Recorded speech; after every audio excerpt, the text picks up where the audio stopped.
Let's go, let's go, let's go. We're recording. All right, we're going to talk about hiring today. Boom! So we got to do an intro, though.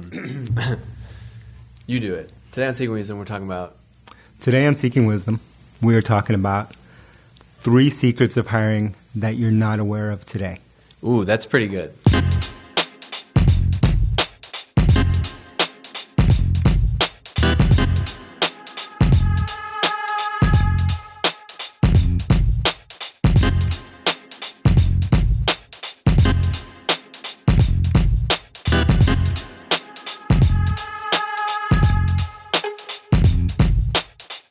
All right, so we're talking hiring. We haven't, I think we've touched on hiring, but we haven't had a full discussion about it. And, this is one of those where we had an episode we were going to do, but then you sent me a note and had some good thoughts on hiring. And so I figured, let's do it. Let's do it. Come on. Let's give the people what they want. Let's talk about hiring. So 3 secrets.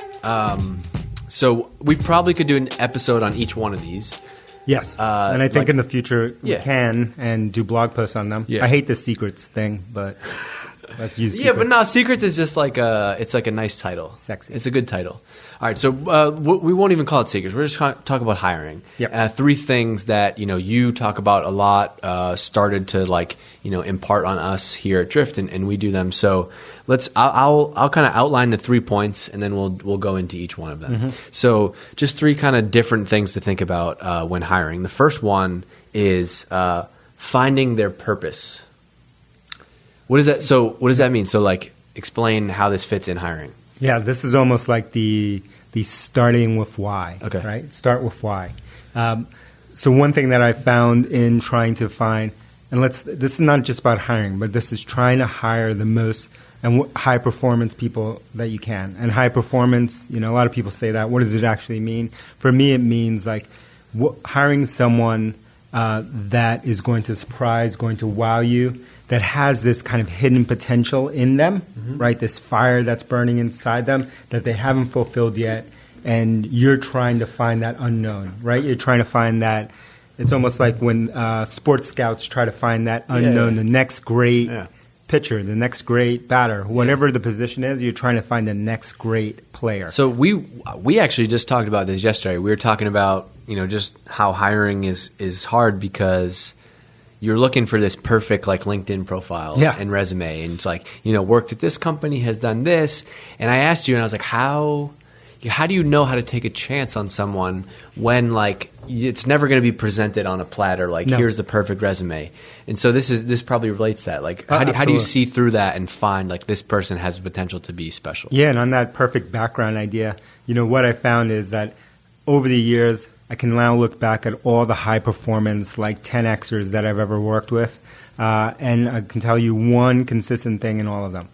All of them, from a background or resume CV standpoint, all looked bad, right? They all something looked off, right? Either they had some of that experience, but there was still some question marks in their background, and or they had nothing, they were totally unknown, and you were taking that chance. But maybe that is the point, right? Yeah. Because if someone has already been there and done that already, they probably don't have that big growth potential. You're looking for someone who has not been given that chance before, and you're giving them the opportunity to explode. So how does that come through in an interview? So you said find their purpose. What do you try to do to find their purpose? So it's interesting. This is what I do mostly. Most of my time when I'm interviewing someone, this is what I spend the majority of that time on, and that is trying to figure out what is it that they are trying to prove for themselves.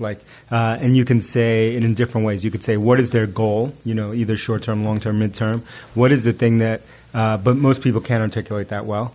You can say, what are you trying to learn at this job? So if all things were successful, a year from now, what would you have learned here? Or 5 years from now, 10 years from now? And some people can get through that. A lot of people can't.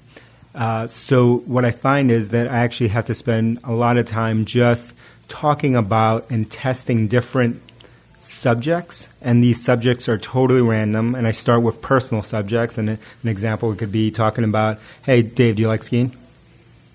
Yeah, I like skiing. My family grew up skiing. Yeah, I've been skiing. That's not a good one. His eyes didn't light up for skiing. Dave, you ever work out? I love it every morning. Yeah. His eyes are twinkling now. Okay, I hit on something. Okay. See, this is an example. So I'm going around asking questions like this that are all over the map, and I start with personal because personal is easier. So people like let their guard down. And I could see, when I talked about working out, Dave's eyes lit up. When I talked about skiing, he looked the other way. His eyes glazed over a little. I could tell he was not that interested. So you're seeing like this is something that does the actual answer tell you? Like, no, depending on the topic. No, it's the eyes. Okay, right. So I'm looking for body language here, and this is the qualitative stuff. I'm looking for body language. I'm looking for his eyes lit up. Was he happy? Was he laughing? And what I'm trying to do by starting with the personal questions is to set a bar. Right, just like when you're doing an experiment, you have to have some control variables. This is my first control, right? So I'm seeing, okay, this is what he looks like when he is amped up. I begin there. Once I've found 2 or 3 of these things that he's really excited about, I move on to professional things. And so if we were talking about a development position, I'll start to talk about different patterns, different programming languages, different projects that I've seen out there, and I'm doing the same thing. I'm trying to see when does Dave's eyes light up. This is some science shit. This is awesome. Science, okay, bro. I'm excited. I didn't know it was going to be like this. Yeah, and so when we talk about marketing stuff, I could be talking to Dave about different marketing ideas. Hey, have you checked out this blog? Have you looked at this? Have you ever done that? What do you think of this guy, that girl, whatever? And all I'm trying to see is when he lights up. So you're trying to elicit that same response. The same response. And so like, all right, so right now, say we're hiring a marketer to focus on like social and PR, right? Mm-hmm. Would you ask a bunch of different marketing questions and then work in like something about social and see if they light up when you talk about that topic? Exactly that. So I would first, remember, I'd start with the personal. Right. So you need to understand what they look like because everyone looks a little different. Right. When do they look? What do they look like, and how do they communicate when you found something that resonates with them? Yeah. Once you've found 2 or 3 of those items, you need more than one. Now, this is some science. This is testing, man. This is awesome. Okay. Now I'm going to creep out everyone that I interview. Right. I'm never going to be able to have a real conversation with you ever again. He's testing me. He's testing. Yeah. And then once you have those, then I'll move over. Like in your example, we're hiring someone on the social side. I'll start talking about different marketing things. Hey, do you read this blog? Have you checked out this thing? What are you into? Like just a bunch of random marketing related things. Slowly start to circle in on social. What tools do you use for social? Well, I don't use anything right now. Okay, bad sign. Or like if they light up more about writing. Yes. Then you're like, ooh, are they just faking that they want to own social here?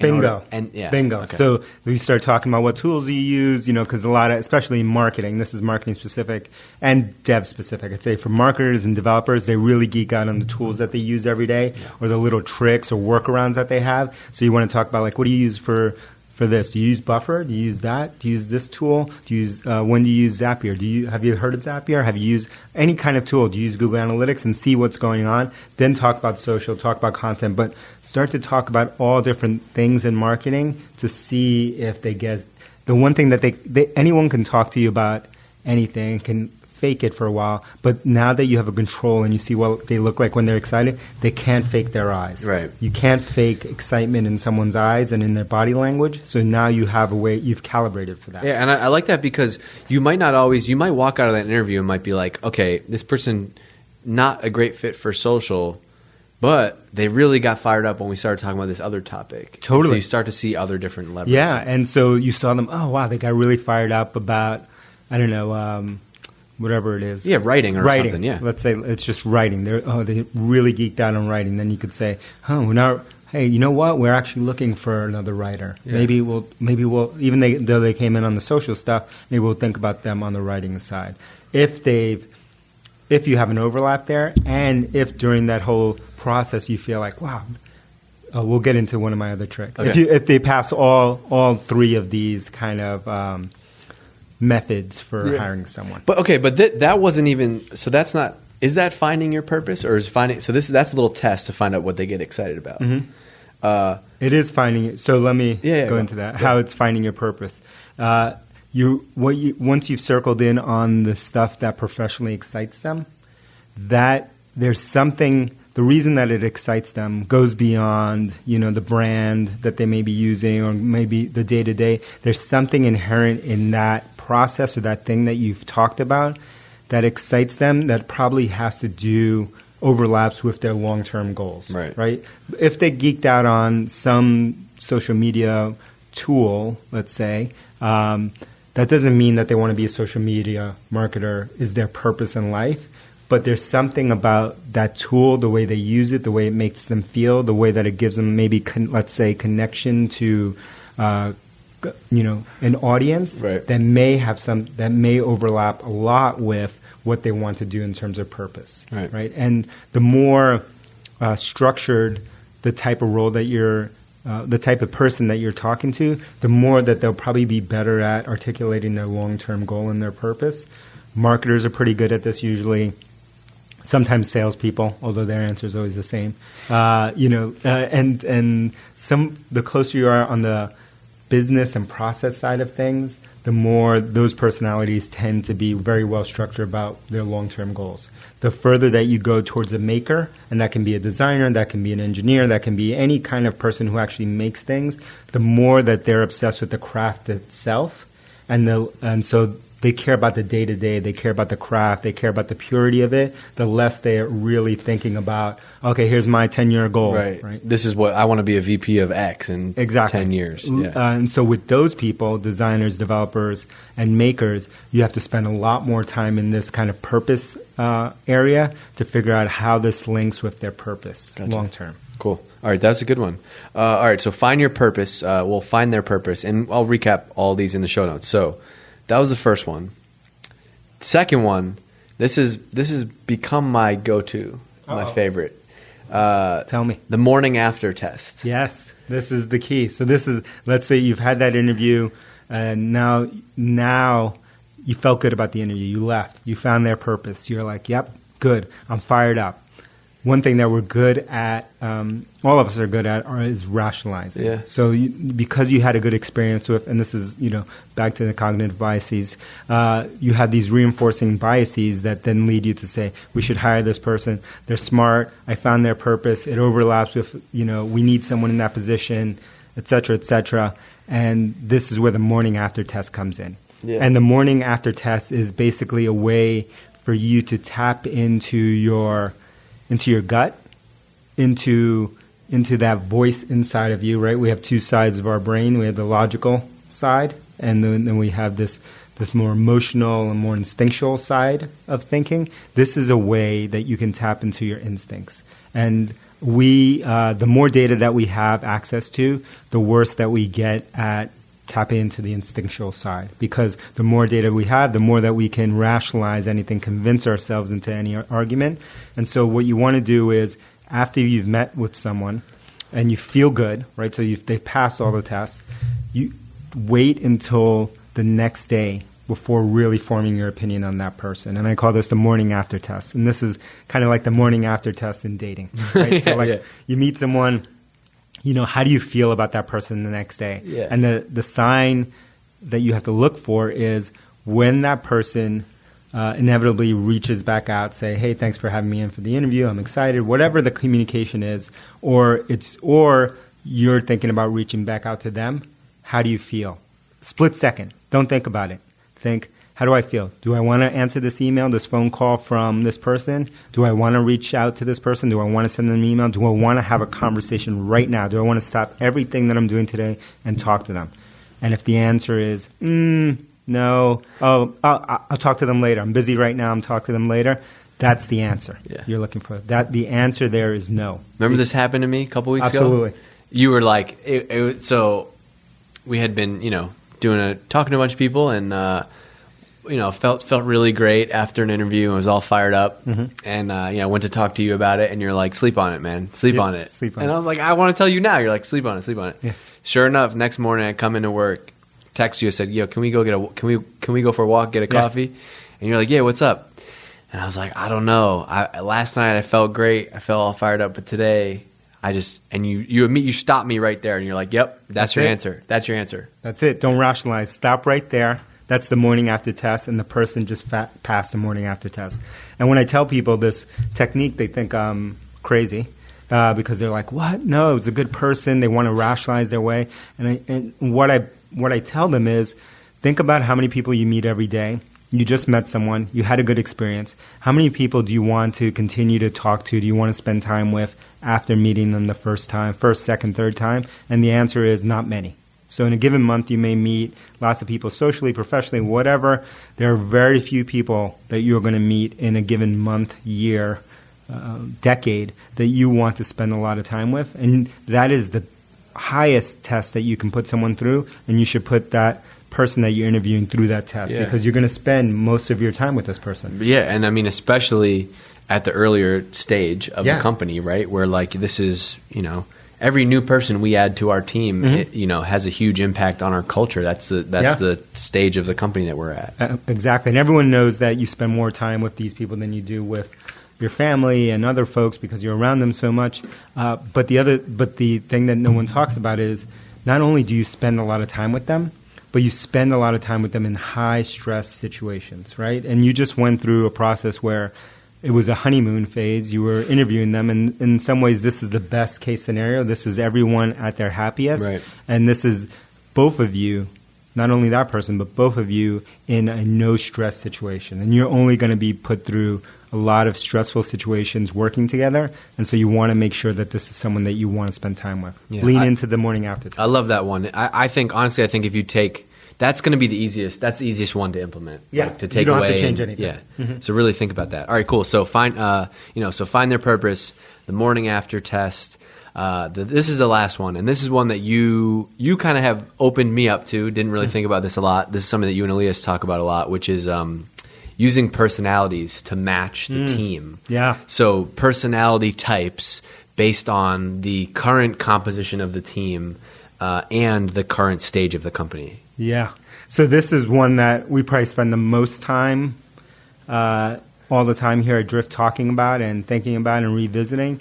So it is the hardest of the three that I've mentioned so far to implement because it involves a lot of training, retraining, examination, and involves the most change kind of to your workflow. But I think it's also the most powerful of the three, right? And so this one not only changes the way that you hire, but changes how you manage and how you think about putting teams together.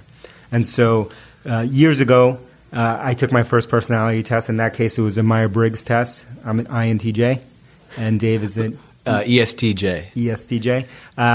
And I thought it was the weakest, most corporate nonsense that I've ever – and I actually refused to take it. And I was the last person at my own company. I'm only laughing because not because you think it's corporate, but I'm laughing because of how much I know you love this now. So it's just funny to think about that you one time rolled your eyes at it. Man, what is this corporate nonsense? I was the last person. Yeah, what turned you around? 150. Why'd you turn around? Because I was 149 of the team had taken it, and I was 150. I was the last person to probably take it. And I just did it on a whim. And I was like, it was one of those things, and we talk about getting uncomfortable all the time here, where I was uncomfortable doing it, and then I had kind of a breakthrough after, and I was like, wow, this is probably the most useful thing and the thing that I use the most day-to-day of anything that I stumbled upon in my time. And you came out as an INTJ, which is the rarest personality type, the 1%. Yeah, the 1% Look, type. if you're listening to this podcast and you know anything about David, just do yourself a favor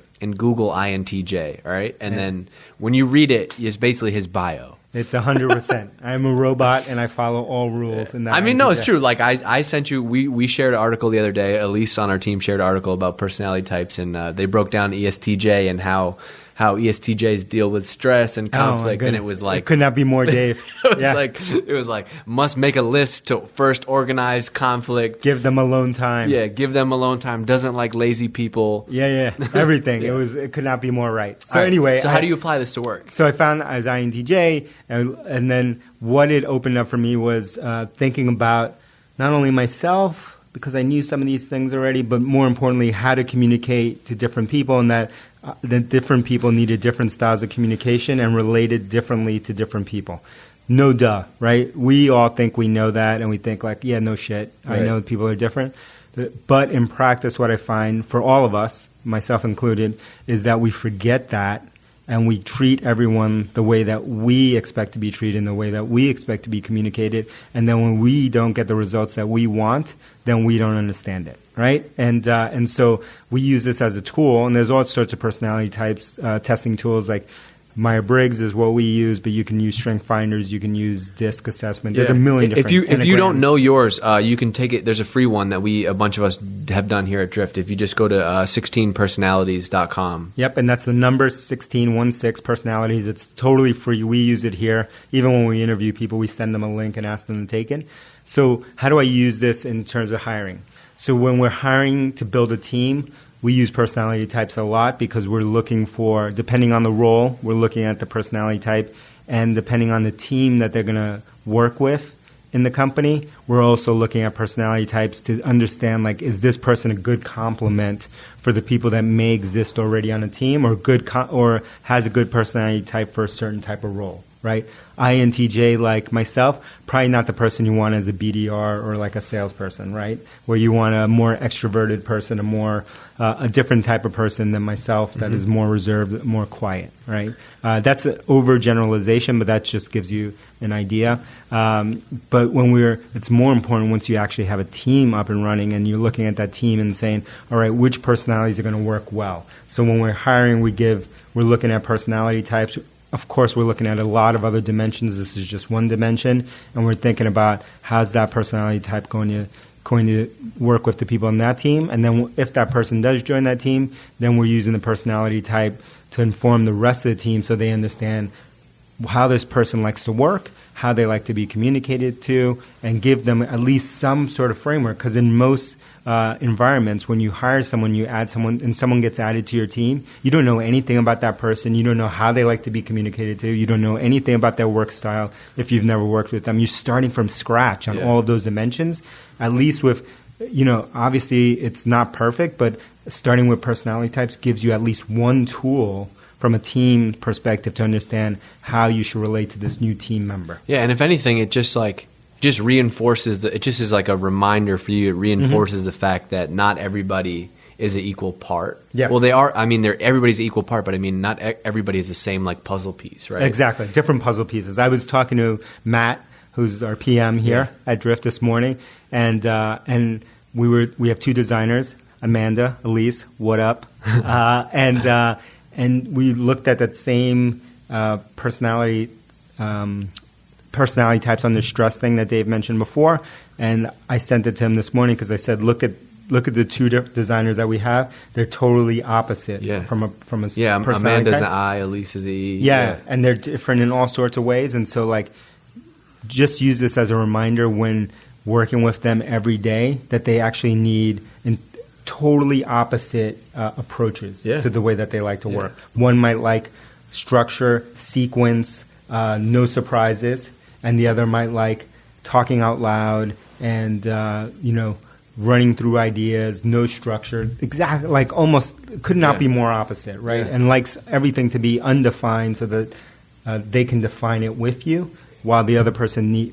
thrives when things are defined and there's no ambiguity. Yeah, I mean, it's the same thing that we talk about a lot with sports, for example, where coaches know you have to know how to get the most out of people by getting them to react. Like there's some people that if your style is just a screamer and you're always cursing people out, sometimes that's going to get the right person to be like, all right, I'm fired up for sure. Or it could just send the wrong person, just tuck their tail between their legs and completely go the other direction and shut down. It's a perfect way to end this episode, right? Bringing it back to sports, because the reason that I think these three approaches are super useful and have been great for us is that at the end of the day, we're trying to do exactly what Dave was saying on the sports side, which is we're trying to set up an environment where everyone can reach their full potential, where everyone has the opportunity to be the highest performance version of themselves. It's not just hiring people. It's like hiring people who can have the highest impact and meet their potential. And that's all we're trying to do. We're striving to be the best possible team. And so we need everyone to try to be able to hit their highest potential. Love it. All right. So that's how you do it. Those are your three little hiring tips. So, holler at us. Let us know if you try one of these, even if it's just like the morning after test. tweet at us, let us know that you did it. And then also, if you have it in you and you haven't done it yet, a 5-star review, just to join the 100+ other 5-star reviews that there are. What's that? 100+? There's 100+. Yeah. What? There's a couple other rival podcasts out there that don't have any ratings or reviews. Not even which is one? Real weird to me. That's weird. Weird. So we appreciate that. Come on, 5 stars. Hit us up. Show us that you love us, and help us spread the word to the world. We're building this community together. Yeah. Also, the other thing I forgot to do is that, we're trying to get into this whole Snapchat game a little bit. What's that, Dave? What's Snapchat? I don't know. I'm gonna open it up right now. So we're gonna do a little like Snapchat. So we're on Snapchat, and it's drift_HQ. And every now and then on Snapchat, we might actually give away a couple books. So if you're there, holler at us, and it's that your free book. Yeah. All right. We'll talk to you on the next episode. See ya.